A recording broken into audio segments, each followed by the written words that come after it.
Good morning mga kaibigan. For today's video, magluluto po tayo ng patatim. Yan po, nakahanda na po ang ating mga gagamitin. Yan, nandyan na po lahat ng ingredients. Patatim po mga kaibigan. Yan. Diba, magpainit lang po tayong kawali. Lagyan ng konting mantika. Simula na po tayo mag-isa mga kaibigan. Simulan natin sa bawang. Gisa-gisa lang po yung bawang. Yan. Gisa lang po natin yung bawang ng konti mga kaibigan. Huwag naman po natin sunugin. Sunod na po natin ang sibuyas. Lalagay na po tayo ng sibuyas. Yan.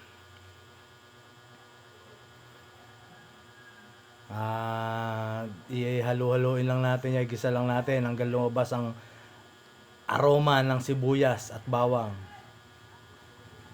Lagay na po natin ang pork. Ayan, pinakuluan ko na po yung pork na yan. Kaya sandali na lang po yan, maluluto na yan. Malambot na po yan mga kaibigan. Ayan, gisa-gisahin lang po natin yan para umani yung lasa ng bawang at sibuyas sa baboy. Ayan, gisa-gisa lang po natin yan.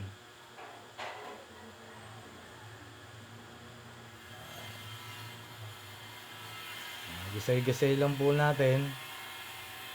Lagyan na po natin yung sabaw, yung pinagpakuluan po ng baboy. Ang ilalagay po natin sabaw dyan. Hindi po kailangan maraming sabaw yan kasi ano yan, kailangan po yan maraming sauce. Yan, tanggalin lang po natin yung mga bula-bula. Ayan daw po yung mga malansa sa baboy. Yan, tatanggalin po namin yan. Sa amin po ang tawag dyan ano ba, skoma. Yan. Kaya lang po natin kumulo yan. Naglagay lang po akong laurel. Yan, pampabango, pamintang buo.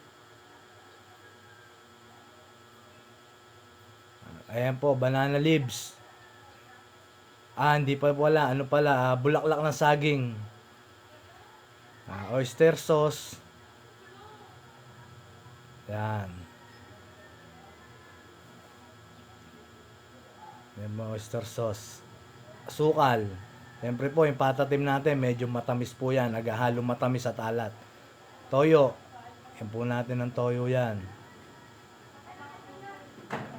Haluin lang po natin yan. Para kumapit yung lasa ng ano sa baboy.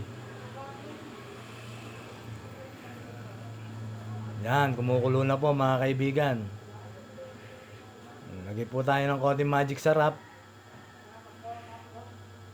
Yan po ang magpapalapot ng ating sauce. Yan, toasted bread. Yan, nabibili po yan. Kahit sa tindahan, meron po yan. Yan po ang magpapalapot ng ating sauce.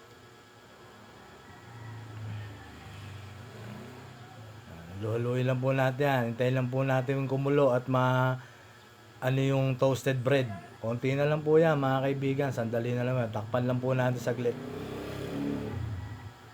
Yan, luto na po mga kaibigan. Ayan na po ang ating patatim. Medyo masarap po yan. Sarsa pa lang, ulam na.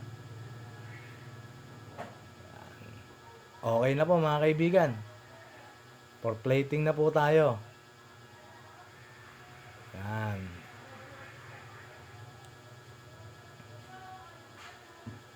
Patatim.